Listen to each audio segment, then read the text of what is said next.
ভিখারির থালা দেখো।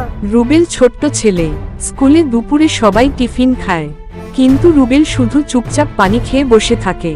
মা সকালে বলে দিয়েছে, থালা হারাবি না বাবা, এটা তোমার আব্বার শেষ স্মৃতি। মায়ের কাছে ছোট জিনিসেও থাকে হাজার স্মৃতি। সহপাঠীরা হাসতে থাকে। এই ভিখারির থালা দেখো। রুবেল চোখ নামিয়ে ফেলে, কিছু বলে না। গরিব বলে কাউকে ছোট করো না। বিকেলে রুবেল দেখে মা ঘরের একমাত্র থালাটা মুছছে যত্ন করে। বলল, এটা দিয়ে তোর বাবাকে শেষবার খাইয়েছিলাম। মায়ের চোখে পানি। মায়ের ভালোবাসা ছোট জিনিসে গাথা বড় কাহিনী। বছর কেটে যায়, বড় হয়ে রুবেল বিখ্যাত শেফ হয়।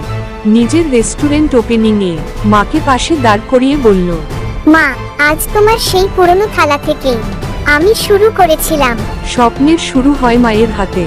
কাউকে ছোট ভাবো না, তার সংগ্রাম একদিন তাকে বড় বানায়। মায়ের ভালোবাসা থেকে জন্ম নেয় সাফল্য। গল্পটা যদি ভালো লাগে তাহলে অবশ্যই চ্যানেলটা সাবস্ক্রাইব করবে, লাইক, কমেন্ট এবং শেয়ার করতে ভুলবেন না প্লিজ।